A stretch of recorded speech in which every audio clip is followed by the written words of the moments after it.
그러면 이제 토론을 시작하도록 하겠습니다. 토론자 여러분들께서는 발표 내용에 대해서 의견을 공유해 주시고 또 질문이 있으시면 해주시면 되겠습니다. 첫 번째로는 야루라레스 교수님을 모시도록 하겠습니다. 맥쿼리 대학교 시드니에 있죠. 여기에서 교수로 계십니다. 그리고 환경법 관련된 연구소도 이끌고 계십니다. 토론 진행해 주시죠. 네, 의장님 감사합니다.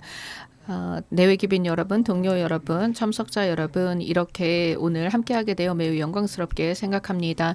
주최 측에서 저희를 맞이해 주시고 발언할 수 있는 기회를 주셔서 감사드립니다. 세 분의 훌륭한 발표를 들었습니다. 다양한 해양법 기구들이 어떠한 역할을 함으로써 글로벌 이 해양 공유제 거버넌스를 위해 기여하고 있는지에 대해서 말씀해 주셨고 정말 상세하게 말씀해 주셨기 때문에 반복을 하지는 않도록 하겠습니다만 이 발표들 간의 연결고리를 지어보도록 하겠습니다. 그리고 이러한 기구들과 제도들이 함께 우리에게 어떤 메시지를 던지고 있고 이 거버넌스 틀에 대해서 어떤 이야기를 하고 있는지 살펴보도록 하겠습니다. 이 과정을 거치면서 몇 가지 질문을 드려보도록 하겠습니다.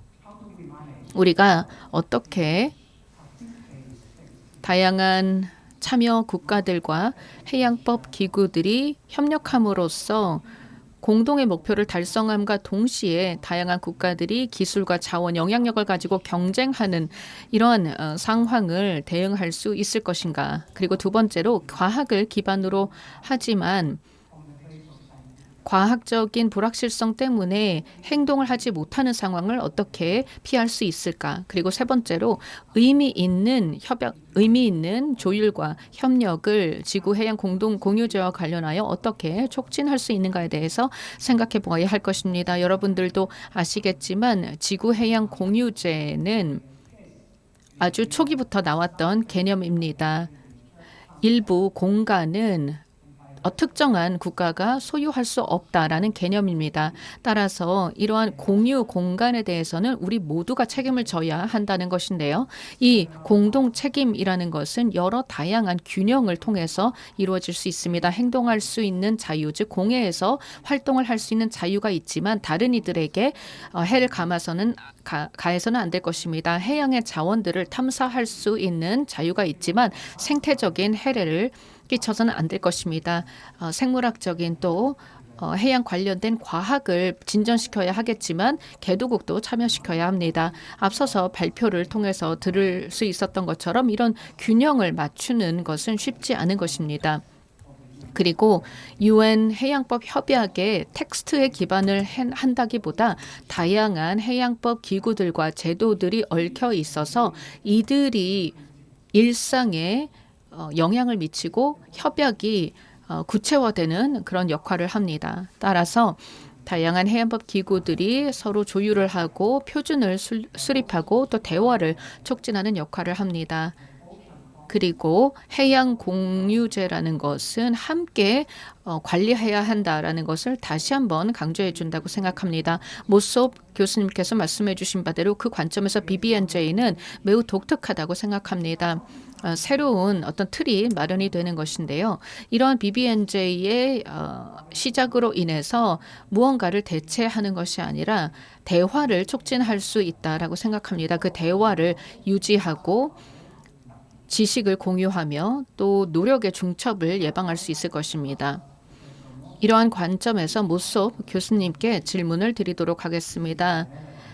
다른 관련된 여러 해양법 기구와 또 IFB들이 존재할 텐데 그렇다면 이 연관성 혹은 관련성에 대해서 다른 국가들의 동의를 어떻게 받을 수 있는지에 대해서 생각해 보면 좋을 것 같습니다. BBNJ에 관련된 여러 IFB들이 존재할 것인데 얼만큼 많은 회의를 개최하는지에 따라 결정이 되는 것이 아니라 역할의 관련성을 바탕으로 해서 정의가 된다고 할 수 있습니다. 예를 들자면 국제 해저 기구와 국제 수문학 기구 간에 MOU가 체결이 되어 있는데 여기에서는 심해저의 데이터 공유가 명시되어 있습니다. 두 개 서로 다른 기관을 우리가 이야기하고 있는 것이죠. 이 각각의 기구는 서로 다른 임무를 가지고 있습니다. ISA는 생물학적으로 건강한 그러한 심해저를 관리하고 있고 또 IMO는 또 다른 기능을 가지고 있습니다. 이렇게 서로 다른 기구가 존재하는 가운데 이뿐만 아니라 지역 차원에서의 해양 관련된 메커니즘들이 존재합니다. 그리고 이러한 지역 메커니즘들이 컴퍼넬라 박사님께서 말씀해 주신 대로 다양한 어떤 구조하에 있습니다. 이러한 지역 차원에서의 메커니즘들을 살펴보면 해양 공유제라고 하는 것이 반드시 하향식으로만 이루어지는 것이 아니라 네트워크 방식으로 그리고 잘 어떤 범위가 결정이 되어야 된다고 생각합니다. 글로벌한 규제가 가장 효율적으로 적용이 되기 위해서는 현지의 맥락을 고려해야 됩니다. 그리고 네트워크가 잘 연결되어야 한다고 말씀을 드렸는데요. 특정한 지역 혹은 특정한 메커니즘이나 특정한 당사국이 고립되어서 혼자 무언가를 할 수 없다라는 점을 기억해야 될 것입니다. 서로 다른 여러 지역들이 서로 연결되어 있고 이것이 지구의 해양이기 때문에 이런 메커니즘들도 다 연결이 되어야 할 것입니다. 이러한 해양 거버넌스의 복잡한 구조를 고려해 봤을 때 협력을 진행을 할 때는 어쩔 수 없이 경쟁도 수반이 된다는 것을 볼 수 있습니다. 서로 다른 메커니즘과 기구들이 서로 다른 열망을 가지고 서로 다른 목적과 정치적인 의제를 가지고 있기 때문입니다. 그럴 수 있습니다. 하지만 이와 동시에 협력이지만 경쟁이 이루어지는 이런 상황, 경쟁과 협력이 공존하는 이런 상황에서 우리가 함께 의사결정을 내릴 수 있어야 합니다. 서로 다른 이해관계가 있음에도 불구하고 함께 협력할 수 있어야 하는 것이죠. 그리고 집단적인 이 지구 해양 공유제에 대한 의사결정을 할 때에는 반드시 과학을 기반으로 해야 합니다. 그러면 때로는 의사결정이 그 과정이 상당히 복잡해질 수 있습니다. 일종의 할까 말까 혹은 둘 중에 하나를 결정하는 의사결정보다 훨씬 더 복잡해질 수 있고 또 서로 다른 뉘앙스를 가질 수 있다라는 점입니다. 그런데 예를 들어서 이 심해저에서의 채굴 관련하여 논쟁이 이루어지는 것을 보면은 일부 국가에서는 정치적으로 이 아이디어를 반대할 수 있을 것입니다. 또 일부에서는 주의 깊게 혹은 어떤 모라토리엄을 가지고 진행을 해야 된다라고 주장을 할 것입니다. 하지만 일부 지역에서는 국가 정책 차원에서 적극적으로 심해저를 탐사하고 개발을 해서 광물 자원을 확보해야 된다라는 것이 정치적인 지지를 받을 수가 있습니다. 이 두 입장 모두 결국은 이중성을 잘 반영하는 것입니다. 그러면 어떻게 우리가 주의를 기울이면서도 진전을 이룰 수 있을까? 에 대한 고민이 되는 것이고 지속 가능성을 유지하면서도 행동하지 않는 것에서 벗어날 수 있을까를 고민을 해봐야 될 것입니다. 신중한 접근 방식이라는 이런 표현을 쓰는 경우도 있는데 이 신중한 접근 방법이 기본적인 접근법이 되어야 할 것입니다. 신중하게 접근한다고 해서 행동하지 않는다라는 뜻이 아닙니다. 이 신중한 접근 방법은 행동을 하는 데 있어서 또 의사결정을 내리는 데 있어서 원칙으로 작용을 할 수 있습니다. 과학적인 불확실성이 있을 때에도 도움이 될 수 있습니다. 그 어떠한 과학도 이 모든 심해저에 대해서 완벽히 파헤쳤다, 완벽히 이해했다라고 주장하지 않습니다. 그렇기 때문에 과학적인 불확실성이 존재합니다. 그리고 특정한 행동을 취했을 때 이것이 환경에 전혀 무해하다라고 주장할 수도 없습니다. 그렇기 때문에 결국 행동을 할 것인가 말 것인가는 결정의 영역입니다. 유의해서 또 신중하게 책임감을 가지고 지식이 불완전할지라도 이러한 불완전한 지식을 바탕으로 해서 신중하게 우리가 의사결정을 하고 행동을 취하는 것이 그 어떤 행동도 취하지 않는 것보다도 더 낫다라는 것입니다. 그리고 마지막으로 의미 있는 협력에 대한 중요성을 강조하고 싶습니다. 많은 저명한 전문가분들께서 이미 훌륭하게 발표해서 말씀을 해주신 바대로 그리고 여기 계신 많은 재판관 여러분들께서 말씀해 주신 바대로 협력을 이 공동 공간에서 우리 공유의 공간에서 협력을 추진한다고 해서 반드시 합의에 이르러야 된다는 뜻은 아닙니다.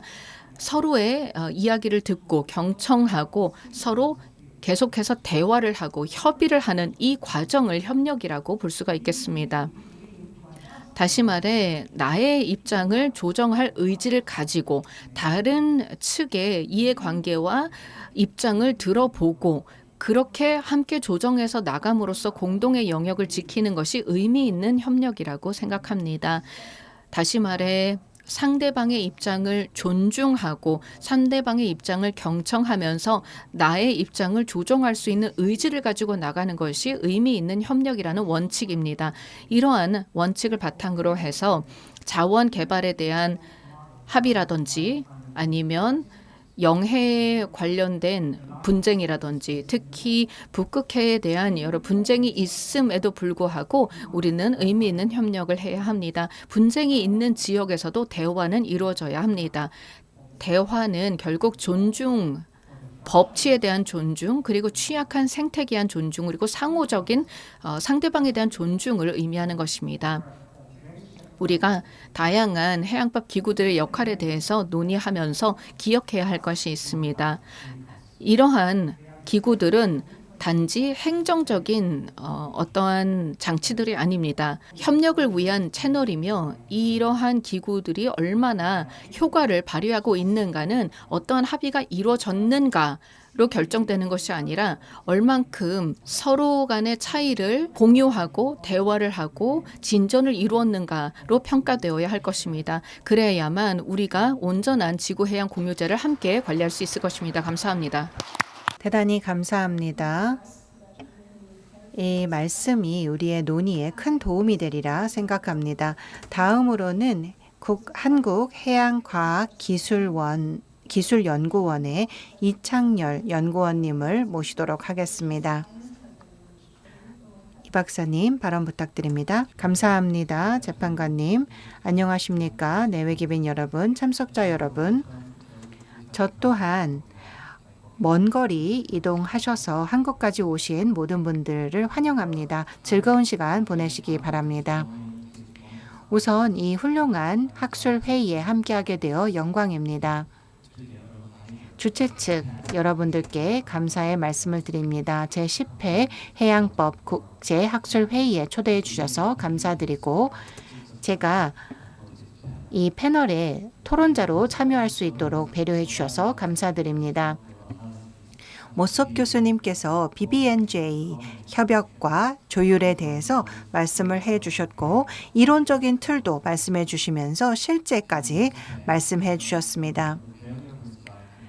발표를 통해서 ISA가 어떻게 기술을 공유하고 기술을 활용해서 해저에 대한 거버넌스를 강화하고 있는지 말씀을 해주신 모리스 박사님의 발표도 들었고 카페넬라 박사님께서는 기술 발전과 또 해양 관측의 법적 측면에 대해서 발표를 해주셨습니다.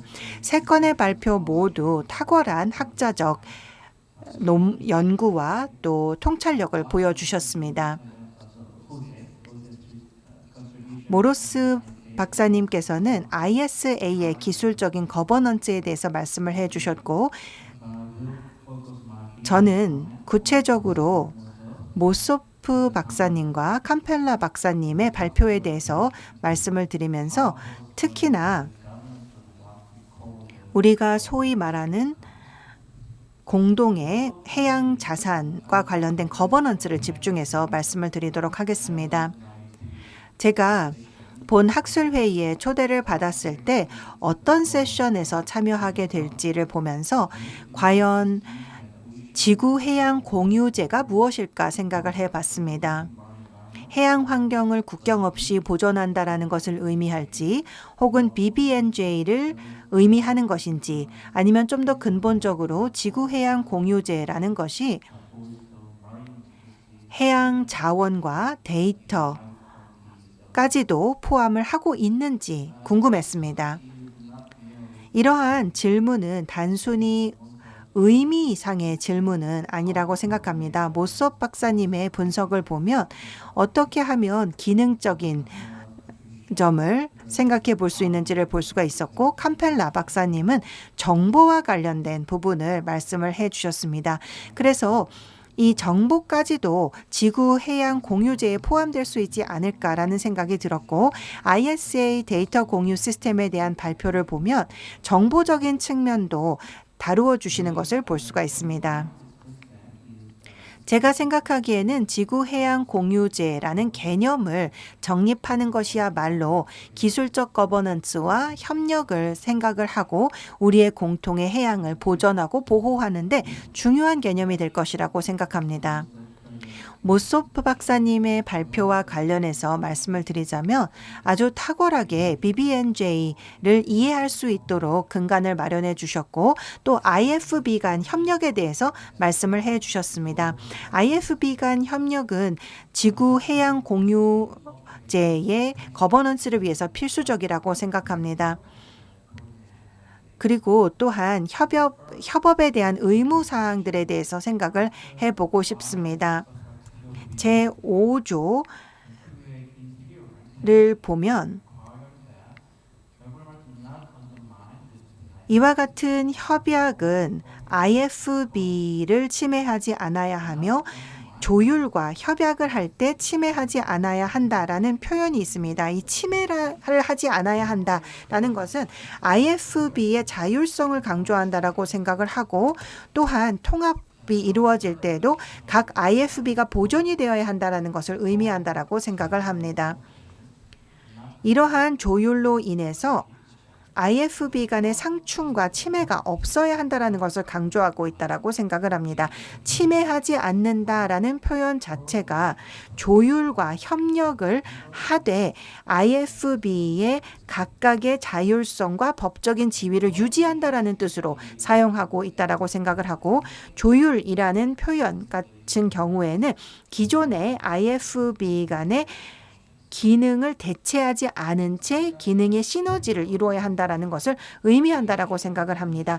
실용적인 적용이라는 표현 같은 경우에는 모세프 교수님께서 설명을 해주신 것처럼 각 IFB가 각각의 목표에 맞춰서 움직이고, 또한 이와 관련된 각각의 협약을 따르게 되는데, 예를 들어서 참치 RFMO 같은 경우에는 아주 좋은 조율의 사례라고 말씀을 해 주셨습니다. 그것은 각 기관마다 자신들만의 특별한 전문성을 수십 년 동안 발전시켜 왔고, 아주 면밀한 협상을 통해서 발전시켜 왔으며, 신뢰를 기반으로 해서 자신들 안에서 거버넌스를 구축해 왔습니다. 그런데 앞으로 건설적인 발전 방향을 생각해 봤을 때 BBNJ 같은 경우에는 BBNJ의 당사국들이 다른 IFB들의 상위에 있는 것이 아니고 오히려 각 IFB들이 논의를 할 수 있는 플랫폼을 마련하며 정보 공유를 위한 플랫폼이 마련이 되고, 거버넌스의 부족한 부분들을 채울 수 있는 메커니즘이라고 생각합니다. 글로벌 거버넌스의 측면에서 BBNJ는 위에서 상위의 단체가 되는 것이 아니고 의미 있는 협력을 통해서 각각의 전문성을 침해하지 않는 방식으로 거버넌스를 운영할 수 있는 방식이라고 생각을 합니다. 지난 8월에 많은 IFB들의 대표가 BBNJ와 관련된 회의에 참여하면서 IFB들만의 맨데이트를 강조를 하면서도 협력을 할 용의가 있다라는 표현을 한 것을 볼 수가 있습니다. 각각의 절차들이 존중받을 수 있는 조치가 마련이 되어 있고, 또 위계 질서가 아닌 상호 보완 형식의 BBNJ 협력이 이루어질 것을 강조하면서 각각의 IFB를 침해하지 않을 것이다라는 점이 강조되었기 때문입니다. 모세프 교수님께서 지역 간 협력에 대해서 말씀해 주신 것이 상당히 흥미로웠습니다.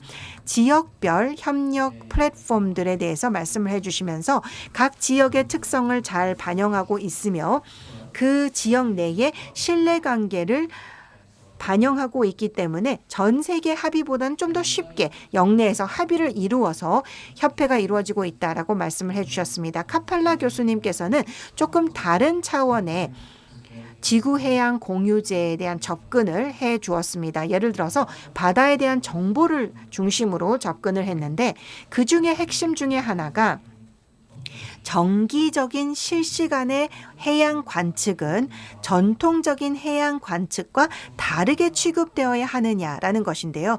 전자는 운영해양학이라고 했을 때 이 운영해양학 같은 경우에는 지속적으로 정보 공유가 이루어지는 것을 내포하고 있습니다. 운영해양학 같은 경우에는 데이터를 계속 생성해내고 이와 같은 정보가 정보 공유제가 되면서 어떻게 보면 새로운 공유제가 탄생한다라고 볼 수가 있겠습니다. 웅클로스 내에서 유연한 해석의 여지가 246조에 포함되어 있기 때문에 연안 국가들은 MSR이 시행되었을 때 평화로운 용도라면 이것을 과학적 지식의 확장을 위해서 그리고 모든 인류의 발전을 위해서 허용한다라고 나와 있습니다. 해양 관측이 여기에 나와 있는 목적에 맞고 특히나 데이터를 수집을 해서 웅클로스에 맞는 형태의 데이터가 수집이 된다면 적용될 수가 있겠죠. 그렇지만 공해 같은 경우에는 다를 수도 있습니다. 운영해양학을 통한 관측 같은 경우에는 목적에 따라 다른 용도로 사용되고 있기 때문입니다. 결론적으로 각 발표들을 통해서 해양의 도전 과제들을 볼 수 있었고 또 지구해양 공유제 거버넌스에 대한 도전 과제를 볼 수가 있었습니다. 효과적인 지구해양 공유제에 대한 거버넌스는 여러 기관 간 조율이 필요하며 하나의 통일된 아키텍처가 일관성 있게 움직이면서 각 IFB의 전문성에 침해하지 않아야 할 것입니다. 카펠리네나 박사님께서 기술이 발전하고 있기 때문에 이것이 새로운 도전 과제가 될 수 있고 또 데이터 자체도 지구해양 공유제가 될 수 있다라고 말씀을 해주셨습니다. ISA에 대한 모르스 박사님의 발표를 통해서 이 해저와 관련된 기술과 정보 공유 시스템을 공유해 주셨고 효과적인 거버넌스는 단순히 법적인 틀에 의존하고 있는 것이 아니고 기술적 인프라도 필요하다라는 말씀을 해주셨습니다. 법이라는 것은 반응적이라고 생각을 합니다. 즉 분쟁이 발생을 하면 기존의 법에 의해서 해결될 수 없을 때 새로운 법이 생겨나기도 하죠. 기존의 해양 거버넌스가 지구해양 공유제의 거버넌스를 위해서 마련이 되었지만 각 당사자의 권리를 충분히 보호하지 못하고 또 갈등이 발생을 하게 된다면 추가적인 노력이 필요할 수도 있고 또 가장 중요하게는 보존과 지속 가능한 이용을 충분히 보장되지 못한다면 실질적인 협력과 조율을 통해 해결이 가능하다라고 생각합니다. 협력에 대한 의무가 웅클로스 197조에 담겨 있고 201조까지 나와 있습니다. 이것이 아주 기본적인 의무로 담겨 있기 때문에 선의로 이 의무를 적용하게 된다면 구체적인 규칙들을 새롭게 정립하지 않더라도 원활한 협력이 이루어질 것이라고 생각을 합니다. 세 분의 발표자 분들은 모두 고베 프로세스를 사례로 말씀을 해주셨습니다. 그리고 또 북극 협력을 좋은 시너지를 발휘하는 사례로 말씀을 해주셨습니다. 신뢰 기반의 협력은 불필요한 지나친 구체적 조항들 없이도 선의로 협력이 잘 이루어질 수 있을 것이라고 생각합니다. 따라서 필요에 따라서 새로운 기구들이 만들어지고 제도가 만들어질 수도 있지만 기존의 제도를 존중해야 하는 방향이어야 하며 필요한 부분들을 채워나가는 형태여야 할 것입니다. 지구 관측과 관련된 기술이 발전되면서 정보를 공유하고 또 자주권, 안보 그리고 형평성을 고려해야 할 것입니다. 균형 잡힌 접근을 통해서 우리 모두가 효과적으로 지구 해양 공유제에 대한 거버넌스를 진행할 수 있을 것이라고 기대합니다. 발표자분들께 다시 한번 통찰력 있는 발표에 대해서 감사의 말씀을 드리며 경청해 주신 분들께 감사드립니다. 감사합니다. 대단히 감사합니다. 이창일 박사님께서 좋은 토론 말씀을 해주셨습니다. 마지막으로 고메즈 알베라레즈 박사님의 토론을 듣도록 하겠습니다. 현재 국제법상에서의 분쟁 해결 관련 전문성을 가지고 계시고 파나마 정부를 위한 자문도 제공해주고 계신데요. 네, 고메즈 알베라레즈 박사님 토론 부탁드립니다. 네, 의장님 감사합니다. 먼저 시작하기에 앞서서 대한민국 외교부, 대한국제법학회, 그리고 국제해양법재판소 측에 이런 성공적인 국제학술회의를 주최해 주신 데 대해서 감사의 말씀을 드립니다. 제1회 국제학술회의가 열린 이후로 지금까지 10년 동안 성공적으로 잘 진행을 해 주셨습니다. 또한 파나마에서 변호사로 활동하고 있는 저 같은 사람을 초청해 주셔서 감사드린다는 말씀을 드리겠습니다. 파나마는 아시겠지만 파나마 운하를 통해서 국제 해상에 기여하고 있지만 우리는 기후변화의 위협을 받고 있는 국가이기도 합니다. 그리고 FIFA 월드컵 진행이 되면서 아주 흥미로운 관심을 끌고 있는데요. 파나마인으로서 굉장히 기쁘게 생각합니다. 그리고 이 자리를 빌어서 세 분의 발표자분께 축하의 말씀을 드리고 싶습니다. 훌륭한 발표를 진행해 주셨습니다. 이번 주제의 발표의 내용들을 살펴보면 매우 시의적절하면서 명확한 초점을 가지고 있다고 생각합니다. 내년, 즉 2026년에 중요한 일들이 발생을 할 것입니다. 특히 내년에 드디어 BBNJ가 발효가 될 것입니다. 이에 대해 매우 기쁘게 생각하고 있습니다. 정말 빠른 시간 내에 이러한 성과가 이루어졌다는 것이 무척 의미가 있다고 생각합니다. 파나마는 2024년에 10월에 저희가 비준을 하였습니다. 그리고 드디어 60개국이 비준을 함으로써 드디어 발효를 할 수 있는 조건을 충족하게 되었습니다. 다양한 국가들이 적극적으로 BBNJ를 비준하게 될 것을 기대하고 있고 이에 따라서 앞으로 다양한 국가들의 관심이 늘어나기를 기대합니다. BBNJ의 내용을 우리가 잘 알고 있는 바대로 BBNJ 협정이 발효되면 우리 각 당사국이 내년에 정말 해야 할 일이 많다라고 생각합니다. 특히 BBNJ 제47조에 따라서 할 일이 많겠죠. UN 사무총장은 최초의 당사국 총회가 열려야 하고 이 사무총장의 관심을 보이고 있는 상황입니다.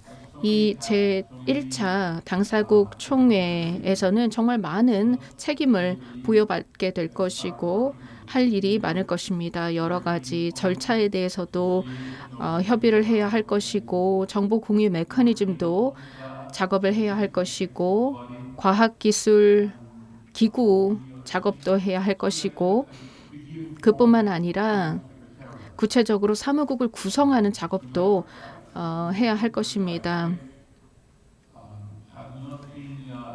많은 국가들의 관심이 이루어지고 있는데 아직까지는 선진국들이 많이 가입을 하고 있지 않는 상황이기 때문에 재정적인 부담이 있을 것으로 예상이 되고 있습니다. 그리고 제1차 당사국 총회에서 이런 재원 조달의 논의가 이루어질 것입니다. 이미 많은 개도국들이 BBNJ를 비준하였는데 이들이 과연 비용을 다 감당할 수 있을 것인지에 대한 논의도 이루어지게 될 것입니다. 그리고 이러한 내용과 관련하여 많은 변호사들 또 법 전문가들이 고려해야 된 그런 작업으로서 활동을 준비하고 있습니다. 또한 모섭 교수님의 발표를 들으면서 다시 한번 깨닫게 되는 것은 BBNJ의 목적 중에 하나는 바로 조율을 촉진하는 것이라는 점입니다. 일종의 여러 절차와 규칙, 규정들, 즉 IFB들을 조율하는 것이 중요하다고 강조하고 있습니다.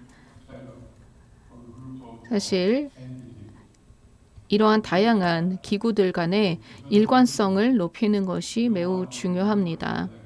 따라서 우리가 기억해야 할 것은 BBNJ는 어찌 보면 거버넌스 구조에 대한 실험이다라고 볼 수가 있겠습니다. 처음으로 시도가 되는 이 정도 규모로 글로벌 차원에서 거버넌스의 구조를 새롭게 하는 그런 도전이라고 생각합니다. 아직까지 내년까지 시간이 있기 때문에 당사국들이 그 때까지 다양한 노력을 기울여서 이러한 합의의 내용이 잘 이행이 될 수 있도록 해야 할 것입니다. 모섭 교수님이 발표해 주신 내용이 매우 의미가 있었다고 생각합니다. 이와 동시에 우려도 있습니다. BBNJ의 전체적인 틀 그리고 이 관련된 내용들은 앞으로 더 많은 작업을 필요로 합니다. 그리고 모섭 교수님의 발표에서 나왔던 내용 중에 하나는 바로 이 BBNJ 협약의 제47조와 관련된 것으로서 당사국 총회는 적절한 절차를 거쳐서 목표, 즉 BBNJ에 담겨있는 목표를 달성해야 하는데 그 절차라는 것이 아직 명확하지 않은 상황입니다.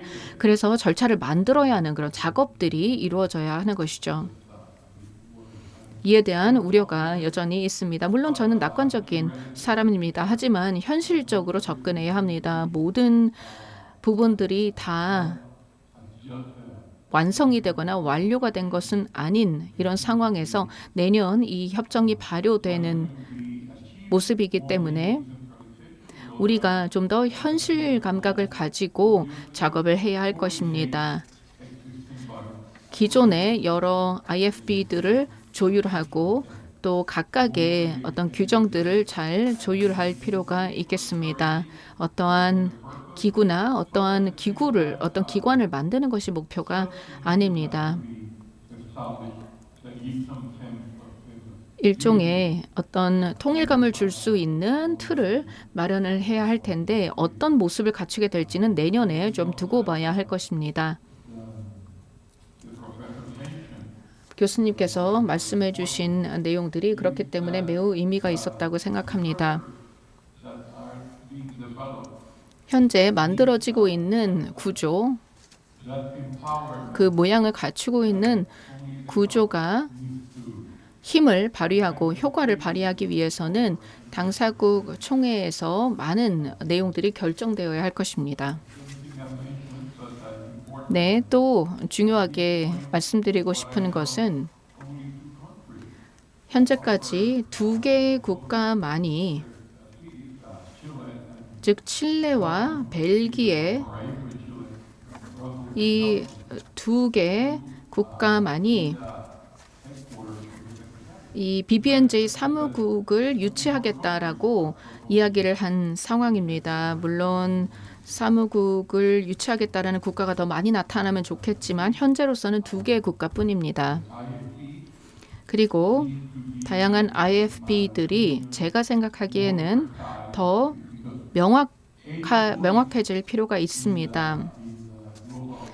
왜냐하면 국제 대화에서 특히 해양과 관련해서 목소리를 내는 측이 있다면 그 측은 모두 IFB가로 간주가 될 수 있는데 이들의 입장은 또는 이들의 이해관계는 상당히 다를 수 있기 때문에 이를 조율하는 것은 쉽지 않을 수 있습니다.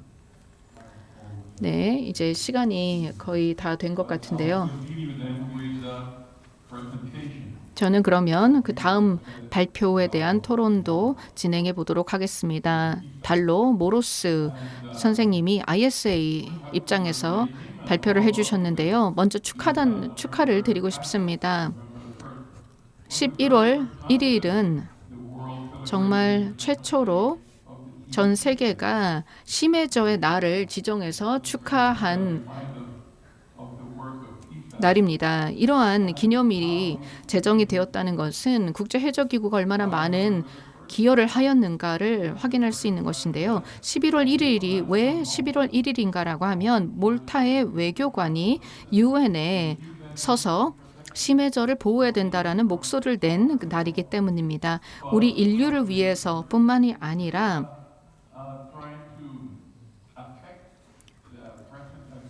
현재와 미래의 탐사 및 개발, 즉 자원 탐사 및 개발을 고려했을 때 우리 모두가 심해저를 보호해야 한다라는 그 외교관의 목소리가 표현이 되었던 것이 11월 1일이었습니다. 네, 몇 주 전만 하더라도 자메이카에 심각한 허리케인이 있었고 많은 피해가 발생을 했는데요. 이 지역의 많은 주민들 그리고 ISA의 본부가 있는 이 지역이 큰 피해 없이 잘 복구가 되기를 바랍니다. 그리고 또한 달로 모로스의 발표와 관련하여 이 국제해적기구의 활동이 진행이 되면서 BBNJ가 발효가 되는 상황일 텐데 그렇게 된다면 ISA는 BBNJ를 지원하는 역할을 할 것인가, 자문기관 역할을 할 것인가, 다시 말해 기술과 과학적인 지식을 또 자료를 BBNJ에 제공하는 이러한 역할을 할 것인가에 대한 질문이 있습니다. 제47조에 따라서 이런 역할을 할 것으로 기대가 되는지 ISA 차원에서 이런 논의가 있었는지 궁금합니다. 그리고 이 발표를 들으면서 다시 한번 우리가 얼마나 뒤처져 있는가, 즉 입법 그리고 특히 국제법 차원에서 우리가 기술적인 신기술의 발전을 충분히 반영하지 못하고 있다, 즉 뒤처져 있다라는 것을 다시 한번 깨닫게 되었습니다. 다양한 모니터링 활동에 적용이 되는 기술들, 심해저의 관측과 관련해서 사용이 되는 기술들이 빠르게 발전하고 있습니다. 이러한 기술이 적용이 되는 모습을 보면 현재의 법 체계가 충분히 이를 반영하지 못하고 있다라는 것을 깨닫게 됩니다. 그리고 세 번째 발표도 정말 훌륭한 발표였습니다. 이 발표를 들으면서 다시 한번 생각하게 된 것은 빠른 기술의 발전 그리고 연구를 위한 다양한 활동들, 탐사를 위한 해양 활동들이 진행이 되고 있고 이러한 활동을 진행하는데 여전히 많은 장애물이 있다는 것입니다. 특히 웅클로스 제21조 그리고 제40조에도 언급이 되어 있는 바대로 당사국들이 무해 항행을 방해할 수 없다라고 하였는데 특히 기상이나 수문학적인 연구 그리고 과학 연구를 위해서는 무해 항행을 허용해야 된다라고 되어 있는데 이 부분이 잘 되지 않는 경우도 있기 때문에 BBNJ를 통해서 이것이 어느 정도 개선이 되기를 바랍니다만 사실 BBNJ 협약이 발효된다 할지라도 웅클로스 자체가 바뀌는 것은 아닙니다. 우리는 다른 어떤 포럼을 추가하고 확장함으로써 웅클로스가 적용이 되는 방법에 영향을 끼치게 되는 것이죠. 그래서 아까 말씀을 드렸던 그리고 캄파넬라 박사님께서 말씀을 해주셨던 이런 문제들이 BBNJ를 통해서 어느 정도 대응이 되기를 바랍니다. 그리고 마지막으로 이 1967년에 우주법이 채택이 되었고 그러면서 우주 활동을 통해서 상업적 혹은 과학적인 목적으로 모니터링을 할 때 해양은 포함이 되어 있지 않습니다. 그리고 제가 알기로는 이런 관련된 영역에서 분쟁이 발생했을 경우 이 분쟁 해결에 대한 메커니즘이 아직 확립되어 있지 않는 상황입니다. 즉 우주와 관련해서는 그러하죠. 그래서 지상에서의 활동까지만 커버가 되어 있는 상황이라서 이 부분에 대한 관심도 더 필요하다고 생각합니다. 네, 이제 시간이 거의 다 된 것 같은데요. 다시 한번 감사하다는 말씀을 드리고 싶습니다. 대단히 감사합니다. 질문도 해주시고 또 의견도 개진해 주셔서 감사드립니다. 이제 다시 연사분들을 모시고 질문에 대한 답변도 듣고 또 서로에게 대한 질문도 있으시다면 그 질문도 받도록 하겠습니다. 네, 대단히 감사합니다. 굉장히 훌륭한 코멘트가 많이 있었고 아마도 지금 나온 이야기만 다시 나누더라도 2시간씩 걸릴 것 같습니다. 앞서 컨스탄티노스 교수님께서 말씀해 주신 것에 대해서 말씀을 좀 드리고 싶습니다. 각 회원국들이 각 조직에 대해서 어떻게 반응할 수 있을지를 생각해 봤을 때 항상 자체적으로 BBNJ 협약에 참여할지 안 할지를 결정해야 한다라고 생각합니다. BBNJ 당사국들이 어떤 기관들이 참여하고자 했을 때 그것을 거절하지는 않을 것이라고 생각합니다. 감사합니다. 제가 몇 가지 흥미로운 질문에 대해서 답을 해보도록 하겠습니다. 첫 번째로는 정책과 데이터가 어떻게 서로 상호작용하는지, 그리고 이 부분은 사실 국제 체계에서 쉽지 않은 부분인데요. ISA의 경험을 바탕으로 제 개인적인 견해를 말씀을 드리자면은 서로 섞일 필요는 없지만 같이 가야 된다고 생각합니다. 법률 및 기술위원회에 따르면 기술, 다시 말해 어떤 과학을 담당하는 기구가 있고 또 정책을 담당하는 기구가 있습니다. 그리고 각각 명확한 TOR이 있죠. 즉 필요한 어떤 과학적인 데이터가 있을 것입니다. 그리고 많은 경우에 당사국들이 어떠한 권위를 가지고 있는 전문가들을 과학기술위원회에 추천합니다. 이러한 과정은 매우 긍정적이라고 생각합니다.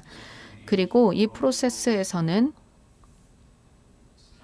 단순히 과학자들만 참여하는 것이 아니라 다른 외부의 이해관계자들이 포함되는 것이 의미가 있을 것입니다.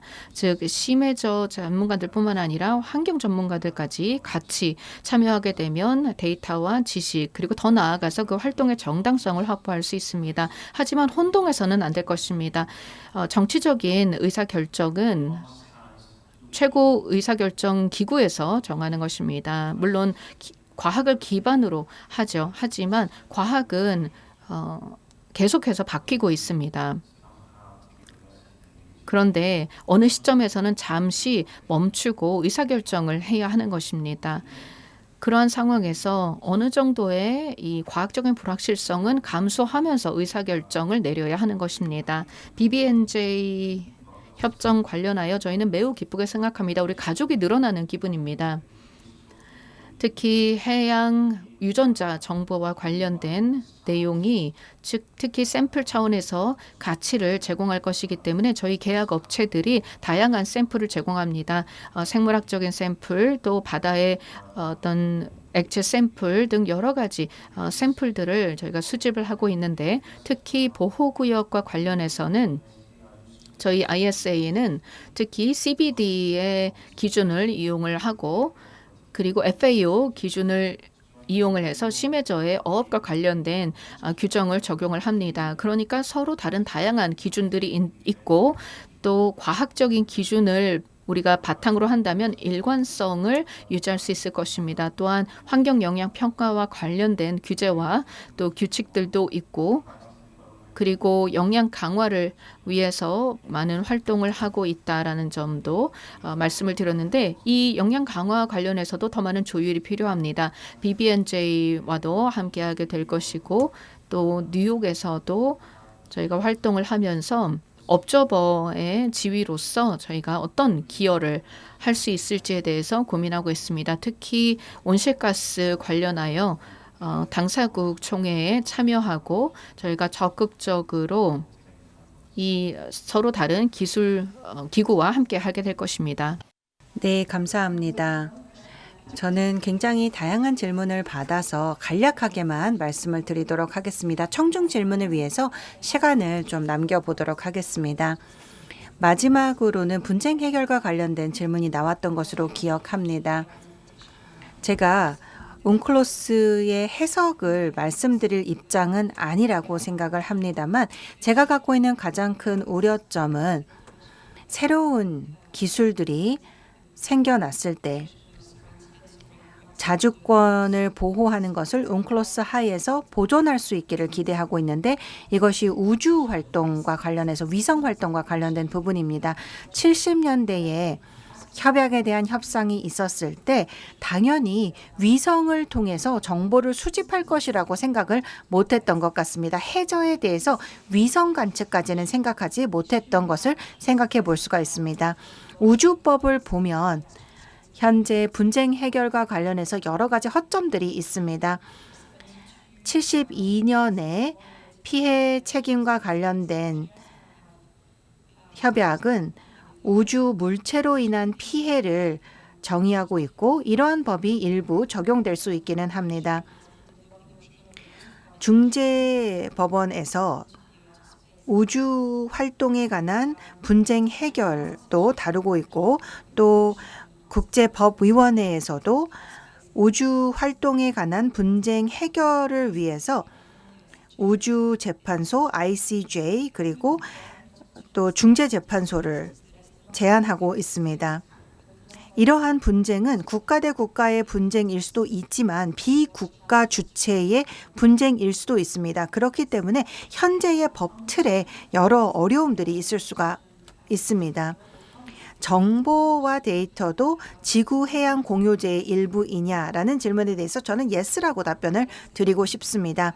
ISA의 관행을 보더라도 탐사와 관련된 규범을 보면 환경에 대한 데이터는 관측 후 3년 후에 공개하도록 하고 있습니다. 그렇기 때문에 이러한 데이터가 모두에게 공개되어야 한다라는 입장이고요. BBNJ를 통해서 유전 자원 정보를 샘플을 통해서 또 디지털 시퀀싱을 통해서 공개하도록 하고 있습니다. 구체적인 용어가 있는데 제가 그 용어가 생각나지 않습니다. 그래서 샘플뿐만 아니라 디지털 데이터까지 공개하도록 되어 있습니다. 실제 협력의 의미를 살펴보게 되면 협력이라는 것이 특정한 지정학적인 맥락에서 어려울 때가 있습니다. 그런데 정부 간 기구의 관행이 중요하다고 생각하고 또 남극 협정이 과학 협력의 중요한 사례라고 생각을 하고 지중해와 북극에서도 웅클로스 당사국과 비당사국 간의 협력을 목격할 수 있습니다. 세계 2차 대전 이전에 만들어진 협약들도 세계 2차 대전 이후에도 불구하고 계속 협력이 이루어지고 있는 것을 볼 수가 있습니다. 밀푀유라는 비유를 사용해 드렸는데요. 그 프랑스의 페이스츄리 이름입니다. 굉장히 여러 얇은 층으로 이루어졌고 정말 맛있습니다. 지금 현재 여러 상호 보완적인 층이 있다라는 것을 밀푀유로 제가 비교를 한 것입니다. 그래서 하나의 층으로 이루어진 것이 아니라 여러 층이 상호 보완한다라는 의미로 밀푀유라는 표현을 사용한 것입니다. 각 국가가 상충하는 이해관계가 있더라도 어떻게 협력할 수 있을까를 생각해 봤을 때 특히나 자원에 대한 경제적 이해관계를 생각해 보면 이러한 것들이 모두 해양법에 포함이 되어 있다고 생각합니다. 해양법 자체가 해양 환경의 보호와 경제적 이익의 균형을 잡고 있기 때문입니다. 따라서 본질적으로 이 균형을 추구하고 있는 것이 바로 해양법이라고 생각을 합니다. 많은 사람들이 해양법을 봤을 때 이 어려운 균형을 바라보고 있는 것 같습니다. 예를 들어서 학문적인 연구와 해양 보호도 우리가 균형을 생각할 수가 있을 것 같습니다. 네, 감사합니다. 이제 약 10분 정도 청중 질문을 받는 시간을 갖도록 하겠습니다. 한 두세 개 질문을 받을 수 있을 것 같은데요. 네. 손을 들어서 마이크를 기다려 주시기 바랍니다. 그리고 간단하게 자기소개 부탁드립니다. 훌륭한 발표 잘 들었습니다. 감사합니다. 저는 달로 모로스 선생님께 질문을 드리고 싶습니다. 보호를 할 의무에 관련하여 BBNJ 말씀도 해주셨는데요. 그렇다면은 좀 더 상세하게 기존의 법적인 책임 이외에 무엇이 더 추가되는가, ISA 입장에서 무엇이 더 임무로 추가될지 말씀 부탁드립니다. 네, 우리는 먼저 어떤 상황이 펼쳐질지 지켜보아야 할 것입니다. 당사국 총회 준비 과정에서 어떤 논의가 나오는지를 보아야 할 텐데요. 일단 해저와 수괴는 서로 연결이 되어 있습니다. 그래서 이 부문, 이 두 가지 측면에서 추가적인 과학 및 추가적인 어떤 신중한 이런 방법론을 잘 정비해야 될 필요가 있다고 생각합니다. 제가 말씀을 드린 바대로 BBNJ만 연관이 되어 있는 것이 아니라 더 나아가서 우리는 전반적인 영향도 평가를 할 수 있어야 됩니다. 관련해서 여러 가지 정의도 있고 여러 가지 개념이 있고 방법론도 다양하기 때문에 우리가 어떻게 함께 플라스틱 관련해서 케이블 관련해서 또 어업과 관련해서 협력을 할 것인가를 조율하고 있습니다. 효과적인 협력을 하기 위해서는 서로 용어가 같아야 되고 임무는 다르지만 유사한 방법론을 사용할 수 있어야 합니다. 감사합니다. 다음 질문 받겠습니다. 네, 저쪽에 질문 있으십니다. 네, 감사합니다. 가장 먼저 이 자리에 계신 히메나 재판관님, 루이스 사바도고 교수님께서 함께해 주셔서 감사드리고 ISA의 모리스님께 질문을 드립니다. 현재 우려가 나오고 있는 것을 보면 국제해저기구의 조항들이 웅클로스 밖에서 해저를 탐사하고 1994년 협약 외의 해저 채광에 대해서 우려가 나오고 있는데 4월 24일 트럼프 대통령은 행정명령을 통해서 핵심 광물을 공해에서 채굴하는 것에 대해서 명령을 한 바 있습니다. 그리고 국가 해양학 그리고 대기 관련 기구인 미국의 연방기구에게 제출한 문서를 보면 심해저 광물 채광에 대한 내용이 담겨 있는 것을 볼 수가 있습니다.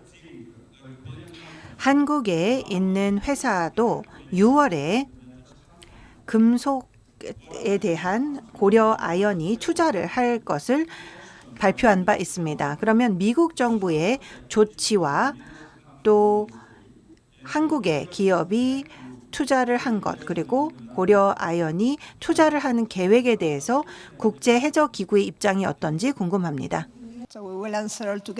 네, 질문을 다 취합한 후에 답변을 한꺼번에 듣도록 하겠습니다.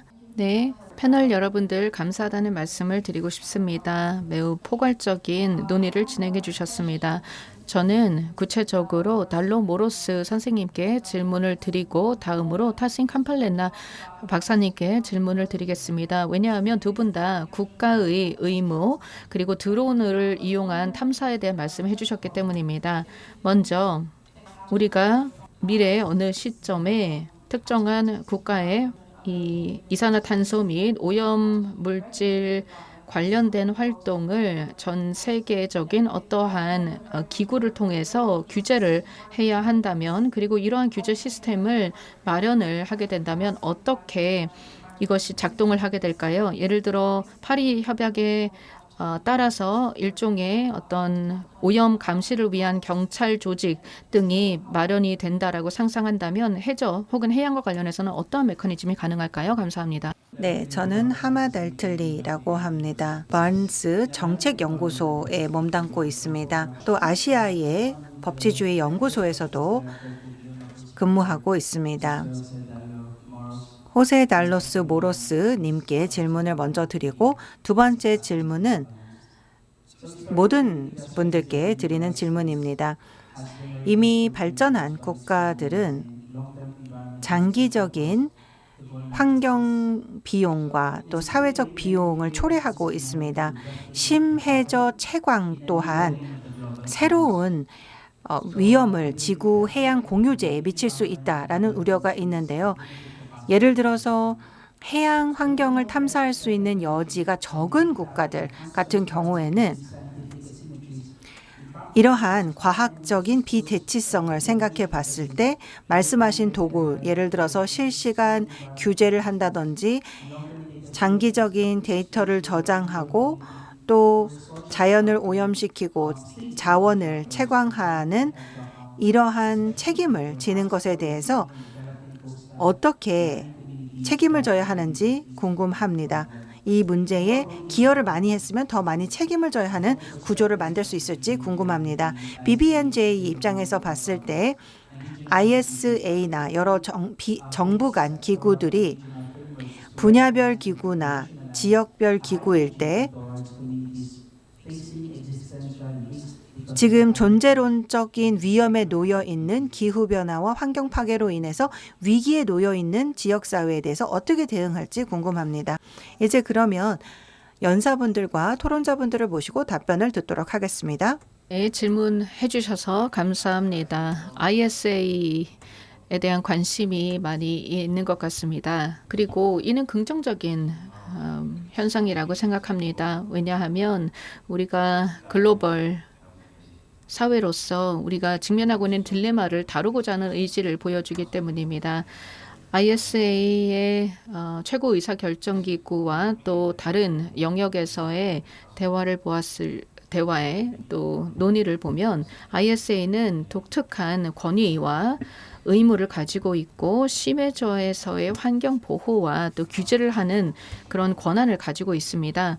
그리고 우리가 함께 진전하기를 희망하며 또한 가능한 확보할 수 있는 최고의 과학적인 지식을 바탕으로 해서 움직이고자 합니다. 그러나 다자주의는 시간이 걸리기도 합니다. 우리가 원하는 시간보다 더 오래 걸릴 때도 있습니다. 하지만 우리 ISA 사무국에서의 사고방식은 다음과 같습니다.